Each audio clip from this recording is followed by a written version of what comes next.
S ನಮಸ್ತೆ, ನೀವು ನೋಡ್ತಾ ಇದ್ದೀರಾ ತೇಜಸ್ ನ್ಯೂಸ್ ಕನ್ನಡ. ನಾನು ನಿಮ್ಮ ಸುಷ್ಮಿತಾ. ಭಾಲ್ಕಿ ಕ್ಷೇತ್ರದಲ್ಲಿ ಭಾಲ್ಕಿಯಲ್ಲಿ ಸಕಲ ಮರಾಠ ಸಮುದಾಯ ವತಿಯಿಂದ ಪದ್ಮಾಕರ್ ಪಾಟೀಲ್ ಅಂದರೆ ಮರಾಠ ಸಮುದಾಯದ ಪ್ರಮುಖರು ಅಂತಲೇ ಹೇಳ್ಬೋದು. ಪದ್ಮಾಕರ್ ಪಾಟೀಲ್ ಜೊತೆಗೆ ಡಾಕ್ಟರ್ ದಿನಕರ್ ಮೋರೆ ಅವರ ತಂಡದ ನೇತೃತ್ವದಲ್ಲಿ ಒಂದು ಬಹಿರಂಗ ಬೃಹತ್ ಜಾಗೃತಿ ಸಮಾವೇಶನ ಮರಾಠ ಸಮುದಾಯದ ಜಾಗೃತಿ ಸಮಾವೇಶವನ್ನು ಹಮ್ಮಿಕೊಳ್ಳಲಾಯಿತು. ಅಲ್ಲಿ ಏನಪ್ಪ ಅಂದರೆ ಬೃಹತ್ ಸಮಾವೇಶದಲ್ಲಿ ಸರಿಸುಮಾರು 20,000ಕ್ಕೂ ಅಧಿಕ ಮರಾಠ ಸಮುದಾಯದ ಬಾಂಧವರು ಭಾಗಿಯಾಗಿದ್ದರು. ಒಂದು ಕೇಂದ್ರ ಬಿಂದುವಾಗಿ ಒಂದು ಮರಾಠ ಸಮುದಾಯದ ಕ್ರಾಂತಿ ಸೂರ್ಯ ಅಂತಲೇ ಹೇಳ್ಬೋದು. ಕ್ರಾಂತಿ ಸೂರ್ಯ ಹೋರಾಟಗಾರರಾಗಿರ್ತಕ್ಕಂಥ ಒಂದು ಮನೋಜ್ ದಾದಾ ಜರಂಗಿ ಪಾಟೀಲ್ ಅವರನ್ನು ಆಹ್ವಾನಿಸಿ ಕಾರ್ಯಕ್ರಮದಲ್ಲಿ ಬಹಳ ಕ್ರಾಂತಿಕಾರಿ ಭಾಷಣವನ್ನು ಮಾಡಿದರು. ಆ ಒಂದು ಭಾಲ್ಕಿ ಕ್ಷೇತ್ರದಲ್ಲಿ ಆ ಒಂದು ಕಾರ್ಯಕ್ರಮ ಐತಿಹಾಸಿಕ ಕಾರ್ಯಕ್ರಮವಾಗಿದ್ದು, ಆ ಕಾರ್ಯಕ್ರಮ ನಡೆದದ್ದು ಪದ್ಮಾಕರ್ ಪಾಟೀಲ್ ಹಾಗೂ ಡಾಕ್ಟರ್ ದಿನಕರ್ ಮೋರೆ ತಂಡದವರ ನೇತೃತ್ವದಲ್ಲಿ. ಸೊ ಅದಾದ ಮೇಲೆ ಒಂದು ಬೀದರ್ನ ನೌಬಾದ್ನ ಒಂದು ಮರಾಠ ಭವನದಲ್ಲಿ ಒಂದು ಸರಿಸುಮಾರು 8 ಲೋಕಸಭಾ ಕ್ಷೇತ್ರದ ಒಂದು ಸಕಲ ಮರಾಠ ಸಮುದಾಯದ ಮರಾಠ ಪ್ರಮುಖರ ಸಭೆ ಕೂಡ ಕರೆಯಲಾಯಿತು. ಸಭೆಯಲ್ಲಿ ಒಂದಿಷ್ಟು ಚರ್ಚೆಗಳಾದವು. ಬೆಳಗ್ಗೆಯಿಂದ ಸಾಯಂಕಾಲದವರೆಗೂ ಒಂದಿಷ್ಟು ಚರ್ಚೆ, ಲೋಕಸಭಾ ಚುನಾವಣೆ ಹಿನ್ನೆಲೆ ಒಂದಿಷ್ಟು ಚರ್ಚೆಗಳಾದವು. ಚರ್ಚೆ ಬಳಿಕ ಸಾಯಂಕಾಲದೊಂದು ನಿರ್ಧಾರ ಕೂಡ ಕೈಗೊಳ್ಳಲಾಗಿತ್ತು. ಏನಪ್ಪ ಅಂದರೆ ಒಂದು ಬೀದರ್ ಲೋಕಸಭಾ ಚುನಾವಣೆಯಲ್ಲಿ ಒಂದು ಮರಾಠ ಸಮುದಾಯದ ಪ್ರಮುಖರು 5 ಪ್ರಮುಖರನ್ನು ನಾವು ಕಣಕ್ಕಿಳಿಸ್ತೀವಿ. ಜೊತೆಗೆ ಒಂದಿಷ್ಟು ನಿರ್ಧಾರಗಳನ್ನು ಕೈಗೊಳ್ಳಲಾಗಿತ್ತು. ಇವತ್ತಿನ ದಿವಸ ಏನಪ್ಪ ಅಂದರೆ ಪದ್ಮಾಕರ್ ಪಾಟೀಲ್ ಜೊತೆಗೆ ದಿನಕರ್ ಮೋರೆ ಅವರ ನೇತೃತ್ವದಲ್ಲಿ ಪತ್ರಿಕಾಗೋಷ್ಠಿ ಕೂಡ ಕರೆಯಲಾಗಿದೆ. ಸೊ ಏನೆಲ್ಲ ನಿರ್ಧಾರಗಳ ಕೈಗೊಳ್ಳಲಾಯಿತು ಅಂತಿಮವಾಗಿ ಅಂತಕ್ಕಂಥದ್ದನ್ನು ಮಾತಾಡೋದಕ್ಕೆ ನಮ್ಮ ಜೊತೆಗೆ ಪದ್ಮಾಕರ್ ಪಾಟೀಲ್ ಅವರಿದ್ದಾರೆ. ಸರ್ ಹೇಳಿ ಸರ್, ಏನೆಲ್ಲ ನಿರ್ಧಾರಗಳನ್ನು ಅಂತಿಮವಾಗಿ ಕೈಗೊಳ್ಳಲಾಯಿತು? ತಮ್ಮೆಲ್ಲರಿಗೂ ಗೊತ್ತಿದ್ದಂಗೆ ನಾವು ಬಹಳ ಒಂದು 10-15 ದಿವಸ ಈ ಹೋರಾಟವನ್ನು ಕಂಟಿನ್ಯೂಸ್ ಆಗಿ ಮಾಡ್ತಾ ಬಂದಿದ್ದೇವೆ. ಮೊನ್ನೆ ಸಂಡೇ ನಮ್ಮಲ್ಲಿ ತಾವು ನೋಡಿದ್ರಿ, ಮರಾಠ ಭವನದಲ್ಲಿ ನಮ್ಮ ಸಮಾಜದ ಎಲ್ಲ ನಾಯಕರದ್ದು ಒಂದು ಮೀಟಿಂಗ್ ಆಯಿತು. ಅವರೆಲ್ಲರೂ ಕಂಟೆಸ್ಟ್ ಮಾಡಿ ಅಂತ ಅವ್ರು ಒಪ್ಪಿಗೆ ಕೊಟ್ಟಿದ ಮೇಲೆ ನಾವು ನಿನ್ನೆ ಒಂದು ಕೋರ್ ಕಮಿಟಿ ಮೀಟಿಂಗ್ ತಗೊಂಡು ಎಲ್ಲರ ಕನ್ಸೆನ್ಸಸ್ ಯಾರಿದ್ದಾರ, ಜನರ ಹತ್ರ ಬಹಳ ಸಮೀಪ ಭಾಳ ಲೋಕಪ್ರಿಯ ಯಾರಿದ್ದಾರೆ ಅಂದರೆ ಡಾಕ್ಟರ್ ಮೋರೆ ಅವರು ಅದಕ್ಕೆ ಯೋಗ್ಯ ಇದ್ದಾರೆ ಅಂತ ನಾವೆಲ್ಲರೂ ಒಂದು ಒಮ್ಮತಕ್ಕೆ ಬಂದಿದ್ದೇವೆ. ಈಗ ಡಾಕ್ಟರ್ ಮೋರೆ ದಿನಕರ್ ಮೋರೆ ಅವರು ಈಗ ನಮ್ಮ ಇಂಡಿಪೆಂಡೆಂಟ್ ಕ್ಯಾಂಡಿಡೇಟ್ ಆಗಿ ನಾಮಿನೇಷನ್ ಆಗಬೇಕಂತ ನಮ್ಮ ನಿರ್ಧಾರ ಆಗಿದೆ. ಈಗ ಅವರು ಕ್ಯಾಂಡಿಡೇಟ್ ಆಗಿದ್ದಾರೆ. ಈಗ 19ನೇ ತಾರೀಕು ಬೃಹತ್ ಎಲ್ಲ ಜನರ ಜೊತೆ ನಾವು ನಾಮಿನೇಷನ್ ಹಾಕ್ತೇವೆ. ನಾಮಿನಲ್ ಆಗಿ ವೆಡ್ನೆಸ್ಡೇ ಮೋಸ್ಟ್ಲಿ ನಾವು ಒಂದು ನಾಮಿನೇಷನ್ ಹಾಕಿ ನಮ್ಮ ಕ್ಯಾಂಡಿಡೇಟ್ ಹಾಕ್ತೇವೆ. 2 ಸೆಟ್ ಆಫ್ ನಾಮಿನೇಷನ್ ಹಾಕಬೇಕಂತ ಹೇಳಿದ್ದೇವೆ. ಕೆಲವರು ಹೇಳುವ ಹಾಗೆ ಬಿಜೆಪಿ ಬೆಂಬಲಿತ ಒಂದು ನಿಮ್ಮದೇ ಸಮುದಾಯದವರು ಒಂದಿಷ್ಟು ಜನ ಹೇಳ್ತಾ ಇರುವಂಥದ್ದು, ಬರೀ ಪದ್ಮಾಕರ್ ಪಾಟೀಲ್ ಆಗಿರ್ಬೋದು, ದಿನಕರ್ ಮೋರೆ ಅವರಾಗಿರ್ಬೋದು, ಇಡೀ ಸಮುದಾಯವನ್ನು ಪ್ರತಿನಿಧಿಸಲ್ಲ. ಅವರು ಸ್ವಲ್ಪ ಮುಗ್ಧ ಇದ್ದಾರೆ, ಅವ್ರಿಗಿನ್ನೂ ಗೊತ್ತಿಲ್ಲ. ಅವರು ಅಲ್ಲಿ ನಮ್ಮ ಮರಾಠ ಭವನ ಬಂದು ಇಮಿಡಿಯೇಟಾಗಿ ಸ್ವಲ್ಪ ಗಲಾಟೆ ಮಾಡಿ ಇಮಿಡಿಯೇಟ್ MP ಸಾಹೇಬ್ರ ಬಳಿ ಹೋಗಿ ಸ್ಟೇಟಸ್ ಹಾಕಿದರು. ಅವರೇ ಜನ ಅವರು ಇರ್ತಾರೆ, ಏನೋ ಸ್ವಲ್ಪ ಸಣ್ಣ ಪುಟ್ಟ ಸ್ವಾರ್ಥ ಇರ್ತದೆ, ಎಲ್ಲರಿಗೆ ಜೀವನ ಅಂದರೆ ಇರ್ತದೆ. ಬಟ್ ಅವ್ರಿಗೆ ಇನ್ನೂ ಗೊತ್ತಿಲ್ಲ. ಲಾಸ್ಟ್ ಟೈಮ್ ಅವರು ಪಾರ್ಲಿಮೆಂಟ್ ಎಲೆಕ್ಷನ್ ನಿಂತಾಗೆ ನಾವೆಲ್ಲ ಸಮುದಾಯದವರು ಒಂದು ಮೀಟಿಂಗ್ ಮಾಡಿದ್ದೇವೆ, ಪ್ರೆಸ್ ಕಾನ್ಫರೆನ್ಸ್ ತಗೊಂಡಿದ್ದೆ.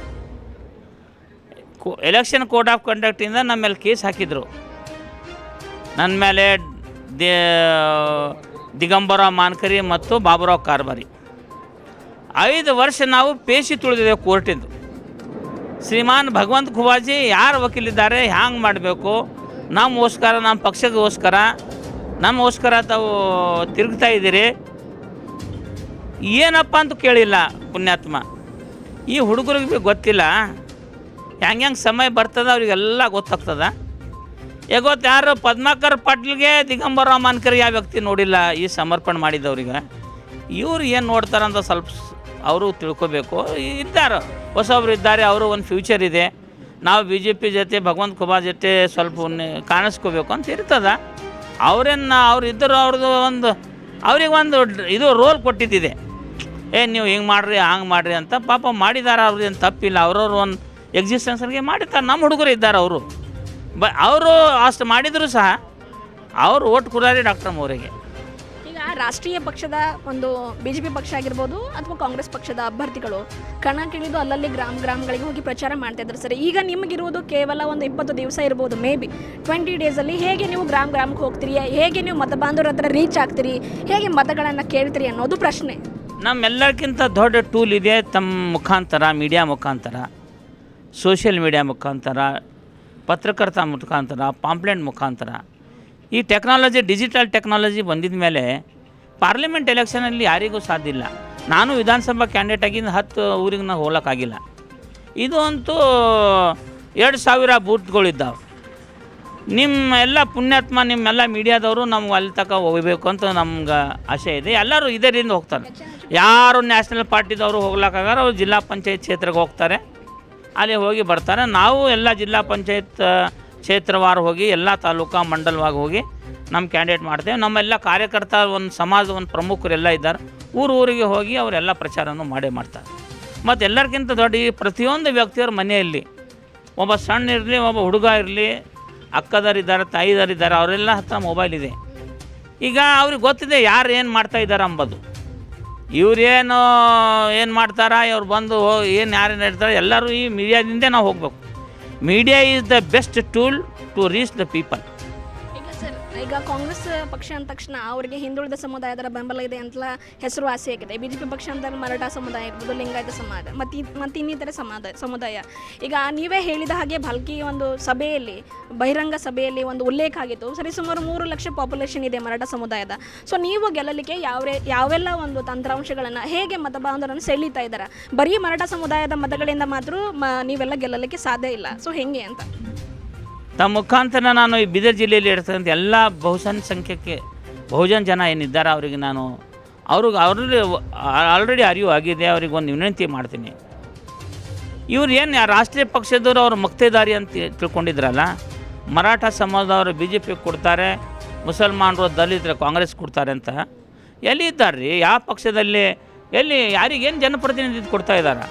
ಕಾಂಗ್ರೆಸ್ಸಲ್ಲಿ 3.5 ಲಕ್ಷ ಮೇಲ್ಪಟ್ಟು ನಿಯರ್ಲಿ 4 ಲಕ್ಷ ಜನ ಮುಸಲ್ಮಾನರಿದ್ದಾರೆ, 4.5 ಲಕ್ಷ ಜನ ದಲಿತರಿದ್ದಾರೆ. ಎಲ್ಲಿ ಪ್ರತಿನಿಧಿತ್ವ ಇದೆ?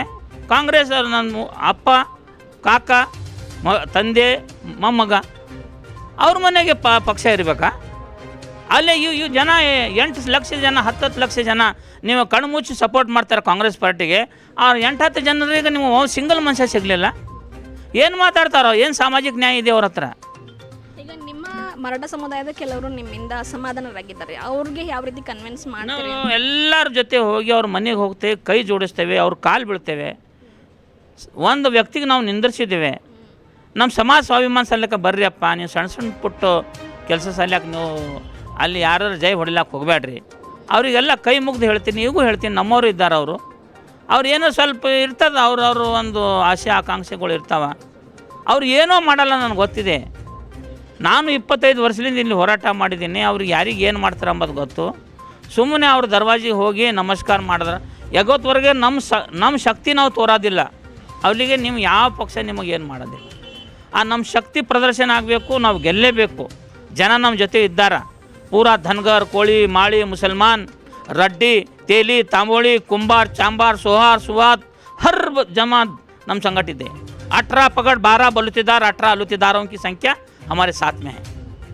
ಅದು ತಗೊಂಡು ನಾವು ಜನರ ಹತ್ರ ಹೋಗ್ತೇವೆ. ಈ ಜನ ನಮ್ಮ ಸಂಗಟಿದ್ದಾರೆ. ಮತ್ತು ನಾವು छत्रपति शिवाजी महाराज ವಂಶಜ छत्रपति शाहू फुले अम्बेडकर की विचारधारा हमारे रग रग में, हमारे खून खून में, सबको साथ लेके जाने की क्षमता हमारे पूर्वजों में थी. वही क्षमता हम साथ में लेके जाएंगे. और पूरा बिदर जिले के जितना पिछड़ा, दीन, दलित सब है, अति पिछड़ा हमारे साथ में रहेगा. उनका आशीर्वाद हमारे साथ में रहेगा. डॉक्टर दिनकर मौर्य को यहाँ पर 100% जीत वो लोगों के आशीर्वाद में हम दिलाएंगे. ಸರ್, ಡಾಕ್ಟರ್ ದಿನಕರ್ ಮೌರ್ಯ ಅವರೊಂದಿಗೆ ನಾನು ಮಾತಾಡೋ ಪ್ರಯತ್ನ ಮಾಡ್ತೇನೆ. ನಿಮ್ಮನ್ನು ಸಕಲ ಮರಾಠ ಸಮುದಾಯದವರು ನಿಮ್ಮನ್ನು ಅಭ್ಯರ್ಥಿಯಾಗಿ ಕಣಕ್ಕಿಳಿಸಲಿಕ್ಕೆ ನಿರ್ಧಾರ ಮಾಡಿದ್ದಾರೆ, ಏನು ಹೇಳ್ತೀರಿ ಸರ್? ನಿಮ್ಮಲ್ಲಿ ನಂಬಿಕೆ ಇಟ್ಕೊಂಡು ನಿಮ್ಮನ್ನು ಅಭ್ಯರ್ಥಿಯಾಗಿ ಕಣಕ್ಕಿಳಿಸ್ತಾ ಇದ್ದಾರೆ. ಜವಾಬ್ದಾರಿ ನಿಮ್ಮ ಮೇಲಿದೆ. ಫಸ್ಟ್ ನಾನು ಎಲ್ರಿಗೆ ಧನ್ಯವಾದ ಹೇಳ್ತೀನಿ.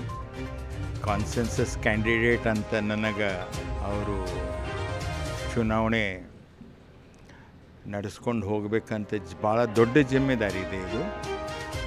ಆ ಜಿಮ್ಮೆದಾರಿ ನಾನು 24/7 ಕೆಲಸ ಮಾಡಿ ನನ್ನ ಸಹಕಾರಿ ಜೊತೆಗೆ ಪ್ರಯತ್ನ ಮಾಡ್ತೀನಿ. ಎಲ್ಲ ಸೆಗ್ಮೆಂಟ್ಸಿಗೆ ರೀಚ್ ಆಗ್ತೀನಿ. ನೀವು ಈಗ ಕೇಳಿದ್ರಿ ಹೆಂಗೆ ರೀಚ್ ಆಗ್ತೀರಂತ. ಇವತ್ತು ನಿಮ್ಮ ಮನೆಯಲ್ಲಿ ಏನು ನಡೆದದ್ದು ಗುರುತಿರಲ್ಲ, ಆದರೆ ಜಗತ್ತಿನಲ್ಲಿ ಏನು ನಡೆದದ್ದು ಥ್ರೂ ಮೊಬೈಲ್ ಗುರ್ತಾಗತ್ತೆ. ಹಾಂ, so uh social media is a very strong media to reach people. ಆಮೇಲೆ ನಾವು ಈಗ ಈ ಎಷ್ಟು ಸಮಯ ಇದೆ ಅದರಲ್ಲಿ ಒಳ್ಳೆಯ ರೀತಿಯಿಂದ ಡಿವಿಷನ್ ಮಾಡಿಕೊಂಡು ನಮ್ಮ ಎಲ್ಲ ಕಡೆ ಹೋಗಿ ಪೂರ್ತಿ ಪಾರ್ಲಿಮೆಂಟ್ ನಾವು ಕವರ್ ಮಾಡಲಿಕ್ಕೆ ಪ್ರಯತ್ನ ಮಾಡ್ತೀವಿ. ಆಮೇಲೆ please note my words, invisible votes ಭಾಳವ ನಮ್ಮ ಹಿಂದೂ. ಇನ್ವಿಸಿಬಲ್ ಹೇಳೋದಿಲ್ಲ, ನೀನು ನನಗೆ ಹಾಕ್ಬೋದು, ತಿಳಿತಲ್ಲಮ್ಮ. ಸೊ ಲೈಕ್ ದ್ಯಾಟ್ ನನಗೆ ಖಾತ್ರಿ ಅದ ಇಷ್ಟು ದಾದಾಗಿರಿ ಆಗ್ಯದ ಇಲ್ಲಿ. ಸೊ ಜನರಿಗೆ ಒಂದು ವೆಂಟೌಟ್ ಬೇಕಾಗಿತ್ತು, ಒಂದು ಆಪ್ಷನ್ ಬೇಕಾಗಿತ್ತು. ಆ ಆಪ್ಷನ್ ಸ್ವರೂಪದಲ್ಲಿ ದೇವರು ನನಗೆ ಇಲ್ಲಿ ಕಳಿಸಿದ್ದಾನಂತ ನಾನು ತಿಳ್ಕೊಳ್ತೀನಿ. ಅವ್ರು ನನಗೆ ಓಟ್ ಹಾಕಿ ಗೆಲ್ಲಿಸ್ತಾರ. ನಾನು ಅವ್ರದ್ದು ಧ್ವನಿ ಪಾರ್ಲಿಮೆಂಟ್ನಲ್ಲಿ ಉಚ್ಚಾರಿಸ್ತೇನೆ ಅಂತ ನನಗೆ ವಿಶ್ವಾಸ ಇದೆ. ಸೊ ಆ ದಾರಿನಲ್ಲಿ ನಾನು ಕೆಲಸ ಮಾಡ್ತೀನಿ. 20 ದಿವಸ ಏನವ, and try to fulfil my dream and people's dream. ಈಗ ರಾಷ್ಟ್ರೀಯ ಪಕ್ಷಗಳು ಕಾಂಗ್ರೆಸ್ ಪಕ್ಷದ ಅಭ್ಯರ್ಥಿ ಸಾಗರ್ ಖಂಡ್ರೆ ಅವರು ಜೊತೆಗೆ BJP ಪಕ್ಷದ ಅಭ್ಯರ್ಥಿ ಈ ಹಿಂದೆ 2 ಬಾರಿ ಸಂಸದರಾಗಿ ಕೇಂದ್ರ ಸಚಿವರಾಗಿ ಕೆಲಸ ಮಾಡಿದ್ದಾರೆ. ಸೊ ನಿಮಗೆ ಪೈಪೋಟಿ ಯಾರು ನೀಡಬಹುದು ಅಥವಾ ನೀವು ಯಾರಿಗೆ ಪೈಪೋಟಿ ನೀಡಲಿಕ್ಕೆ ಇಷ್ಟಪಡ್ತೀರಿ? ಇನ್ ಥರ್ಡ್ ಪ್ಲೇಸ್ ಪ್ಲೀಸ್ ತಿಳ್ಕೊಳ್ಳಿ. ಯಾಕಂದರೆ ನಿಮಗೆ ಫ್ರೆಂಡ್ಸ್ ಮಾಡೋದು ಸ್ಕಿಲ್ ಇರ್ತದೆ, ಕೆಲವರಿಗೆ ದುಶ್ಮನ್ ಮಾಡೋದು ಸ್ಕಿಲ್ ಇರ್ತವೆ, ತಿಳಿತಲ್ಲ. ಅವ್ರು ಇಷ್ಟು ದುಶ್ಮನಾರ कि ढूंढे तो भी दोस्त नहीं मिलेगा ಮೈಕ್ರೋಸ್ಕೋಪ್ ಲೇಕರ್. ಈಗ ಹಿಂಗೆ ನೀವು ವ್ಯವಹಾರ ಮಾಡಿದರೆ ನಾ ಹೆಸರು ತಗೊಳ್ಳಲ್ಲ. ನೀವು ಹ್ಯಾಂಗೆ ಗೆಲ್ಲಿತ್ತೀರಿ ಇರಲಿ, ಕೆಲಸ ಏನೇನು ಮಾಡಿರಿ ನಿಮ್ಮ ಕಾಲ್ನಾಗ ಅವರೇ ಹೇಳಿ, ನಾನೇನು ಹೇಳೋದಿಲ್ಲ ಅಂತ. ನೀ ಹೇಳಮ್ಮ ನಿನ್ನ ಕಣ್ಣಿಗೆ ಏನು ಬಂದದಂತ. ಆ್ಯರೋಗನ್ಸ್. ಈಗ ನಾವು ಕೆಲವು ನನ್ನ ಸಮುದಾಯದ ಜನ ಅಲ್ಲಿ ಹೋದರೆ ನೀವು ಬಂದರೆ ಏನ ಬಿಟ್ಟರೆ ಏನ, ಮೋದಿನ ಹೆಸರು ಮೇಲೆ ಎಲ್ಲ ಜನ ನನಗೆ ಓಟ್ ಹಾಕ್ತಾರೆ. ಈ ರೀತಿ ನಿಮ್ಮ ವ್ಯವಹಾರ ಇದ್ದರೆ ನಮಸ್ಕಾರ. ಈ ಜನರಲ್ ಲೈಫ್ ಪಬ್ಲಿಕ್ನಲ್ಲಿ ನೀವು ಬರಬಾರ್ದು. ನಾನು ಡಾಕ್ಟ್ರಾಗಿ ಕೆಲಸ ಮಾಡಿದ್ದೀನಿ, ನಿಮ್ಮ ಮಕ್ಕಳ ತಜ್ಞೆ ಆಗಿ 40 ವರ್ಷ. I know to handle children, but it is difficult to handle adults ಅಂತ ನನಗೀಗ ಅನ್ನಿಸ್ತಾ ಇದೆ ಈ ರಾಜಕೀಯ ಜೀವನದಲ್ಲಿ 1.5 ವರ್ಷದಿಂದ. ಸೊ ನನಗೆ ಖಾತ್ರಿ ಅದಮ್ಮ, there are many invisible votes. ಆಮೇಲೆ ಅವರಿಗೆ ಆ್ಯಂಟಿ ಇನ್ಕ್ಯುಬೆನ್ಸಿ ಇದೆ. I am a fresh delivered newborn baby. So ನನಗೆ ಗೆಲ್ಲಿತಾರ, ನನಗೆ ಮಲಿ ಕುಡಿಸ್ತಾರ, ನನಗೆ ಬೆಳೆಸ್ತಾರ ಅಂತ ನನಗೆ ಖಾತ್ರಿ ಅದು. ನಿಮ್ಮ ಸಮುದಾಯದ ಕೆಲವರು ಹೇಳಿದಕ್ಕಂಥ ಮಾತು, ಪದ್ಮಾಕರ್ ಪಾಟೀಲ್ ಆಗಿರ್ಬೋದು, ಡಾಕ್ಟರ್ ದಿನಕರ್ ಮೌರ್ಯ ಅವ್ರದ್ದು ಕೊಡುಗೆ ಆದರೂ ಏನಿದೆ, ಅವ್ರಿಗೆ ಯಾಕೆ ನಾವು ಬೆಂಬಲಿಸಬೇಕು ಅಂತಕ್ಕಂಥದ್ದು ಮಾತುಗಳು ಒಂದಿಷ್ಟು. ಈ ವಿಚಾರ ಪ್ರವಾಹ ತಗೊಂಡು ನಾನು ಮನೆಯಿಂದ ಹೊರಗೆ ಬಿದ್ದೀನಿ. ನನ್ನ ವಿಚಾರ ಪ್ರವಾಹ ಹೇಳ್ತೀನಿ. ನನ್ನ ಹೆಂಡ್ತಿನೂ ನನಗೆ ಓಟ್ ಕೊಟ್ಟಿಲ್ಲ ಅಂದರೆ ನಾನು ಸಿಟ್ಟಕ್ಕೆ ಬರಲ್ಲ. It is her discretion. ಒಂದು ವೇಳೆ ಇದರ್ನಾಗ ನಾನು ಫೇಲ್ ಆದೆ, I will learn. If I win, I win. I never loose. That is the point. Final ಏನು ಹೇಳ್ತೀರಿ ಮತ ಬಾಂಧವರಿಗೆ ನಮ್ಮ ತೇಜಸ್ ನ್ಯೂಸ್ ವಾಹಿನಿ ಮೂಲಕ? ನಾನು ಗೆದ್ದು ಬರ್ತೀನಿ. ನನಗೆ ಭಾಳಷ್ಟು ಇನ್ವಿಸಿಬಲ್ ಸಪೋರ್ಟ್ ಇದೆ. ಆಮೇಲೆ ಬೇರೆ ನಾನು ಕ್ಯಾಂಡಿಡೇಟ್ಸ್ ಬಗ್ಗೆ ಮಾತಾಡೋದು ನನಗೆ ಚಲೋ ಅನಿಸಲ್ಲ. ನೀವೇ ಕೇಳ್ರಿ ಏನನ್ನೋದು. ಒಂದರ ಅಗದಿ ಕುಟುಂಬೀಯ ರಾಜಕೀಯ ನಡೆದದ, ಒಂದರ ಈಗ 10 ವರ್ಷನಲ್ಲಿ ಭಾಳ ದೊಡ್ಡ ಸಾಹೇಬ್ರಾರ ಅವರು, ನಮ್ಮಂಥವ್ರು ಏನು ಮಾತಾಡಬೇಕು ಅವ್ರ ಎದುರುಗಡೆ ಅವ್ರನ್ನ ಕೇಳ್ರಿ, ಅವ್ರದ್ದು ಏನೇನು ಕೊಡುಗೆ ಅದ, ಏನೇನು ಮಾಡಿದಾರ ಅಂತ. ಆದರೆ ನನಗೆ ಖಾತ್ರಿ ಅದ ಇನ್ವಿಸಿಬಲ್ ವೋಟ್ಸ್, ಆಕ್ರೋಶ ಅವ್ರ ಆಚರಣೆ ಮೇಲೆ ಮತ್ತು ಇಮ್ಯಾಚ್ಯೂರ್ ಕ್ಯಾಂಡಿಡೇಟ್ ಆಫ್ ಕಾಂಗ್ರೆಸ್, ಈ ಎಲ್ಲ ಸಮೀಕರಣ ನೋಡಿದರೆ ನನಗಿದು ಭಾಳ ಅನುಕೂಲ ಇದೆ ಗೆದ್ದು ಬರಲಿಕ್ಕೆ ಅಂತ ನನಗೆ ವಿಶ್ವಾಸ ಇದೆ. ಬಸ್ ಯಾ ಈಗ ಐ ಹ್ಯಾವ್, ನನಗೆ ಸಾಕಷ್ಟು ಐಡಿಯಾ ಅದಾವ for lawyers, for doctors, for professionals. Industry ಏನು ಮಾಡಬೇಕು, ಇಲ್ಲಿ ನಮ್ಮ ಬ್ರಿಮ್ಸ್ನಲ್ಲಿ ಏನೋ PG ಬಂದಿಲ್ಲ, ಪೋಸ್ಟ್ ಗ್ರ್ಯಾಜುಯೇಷನ್ ಬರಬೇಕು, MD MS ತುಂಬ ಐಡಿಯಾಸ್ ಅವ. ನನಗೆ 1 ತಾಸು ಬೇಕು ನೀ ಹಿಂಗೆ ಮಾತಾಡ್ಕೋತ ಕುಂತ್ರೆ. I have got my I am A professional. I have been in medical practice 40 ವರ್ಷದಿಂದ. ನನಗೆ ತುಂಬ ಐಡಿಯಾಸ್ ಅವ, ಇಲ್ಲ ಅಂತಿಲ್ಲ. ಇದರಿಗೆ ಅಭಿವೃದ್ಧಿಗೆ ಏನು ಮಾಡಬೇಕು ಇದೆ. ನಾ ಎಲ್ಲ ಮಾಡ್ತೀನಿ ಅಂತ ಹೇಳೋದಿಲ್ಲ, ಆದರೆ ನಾನು ಜನರ ಮುಂದೆ ಇಡ್ತೀನಿ. ಇದು ಎಲ್ಲ ಕೆಲಸ ಈಗ ನಾಮಿನೇಷನ್ ನಾವು 19ಕ್ಕೆ ತುಂಬ್ತೀವಿ ಅಮ್ಮ. ಪ್ರಚಾರ ಈಗ ಪ್ರಾರಂಭ ಆಗಿದೆ. ಈಗ 19ರಿಂದ ಅಗದಿ ಅಗ್ರೆಸಿವ್ಲಿ ಎಲ್ಲ ಲೋಕಸಭೆ ಕ್ಷೇತ್ರದಲ್ಲಿ ನಾವು ಎಲ್ಲ ಕಡೆ ಹೋಗಿ ಪ್ರತಿಯೊಂದು ಸ್ವಲ್ಪ ನಿಯೋಜನೆ ಮಾಡಿದ್ದೀವಿ. ಪ್ರತಿ ತಾಲೂಕಾಗ ಅವ್ರಿಗೆ ನಾವು ಕೆಲಸ ಹಂಚಿದ್ದೀವಿ. ಆ ಪ್ರಕಾರ ನಾವು ನಮ್ಮ ಅವರಿಗೆ ಕಂಪೇರ್ ಮಾಡಿದರೆ ನಾವು ಏನೂ ಇಲ್ಲ. ಅವ್ರ ಬಳಿ 20 ಸಾಧನೆ ಇದ್ದರೆ ನಮ್ಮ ಬಳಿ ಒಂದದ. ಆದರೆ ನಮ್ಮ ಜೊತೆಗೆ ಜನರದು ಸಮರ್ಥನ ಅದ, ಅದು ದೊಡ್ಡ ಮಾತದ. ಅದು ನಾವು ವಿಶ್ವಾಸ ಅವ್ರಿಗೆ ಜನರದ್ದು ಗಳಿಸಿ ನಾವು ಗೆದ್ದಿತೀನಿ ಅಂತ ನನಗೆ ವಿಶ್ವಾಸ ಅದ. Thank you. ಸೊ ನೋಡಿದ್ರಲ್ಲ ವೀಕ್ಷಕರೇ, ಇದಿಷ್ಟು ಕೂಡ ಪದ್ಮಾಕರ್ ಪಾಟೀಲ್ ಜೊತೆಗೆ ಅಭ್ಯರ್ಥಿ, ಮರಾಠ ಸಮುದಾಯದ ಸ್ವತಂತ್ರ ಅಭ್ಯರ್ಥಿಯಾಗಿ ಲೋಕಸಭಾ ಕ್ಷೇತ್ರದ ಚುನಾವಣೆಯಲ್ಲಿ ಕಣಕ್ಕಿಳಿರ್ತಕ್ಕಂಥ ಒಂದು ಸ್ವತಂತ್ರ ಆಗಿರ್ತಕ್ಕಂಥ ಡಾಕ್ಟರ್ ದಿನಕರ್ ಮೋರಿ ಅವರೊಂದಿಗಿನ ಮಾತುಕತೆಯಾಗಿತ್ತು.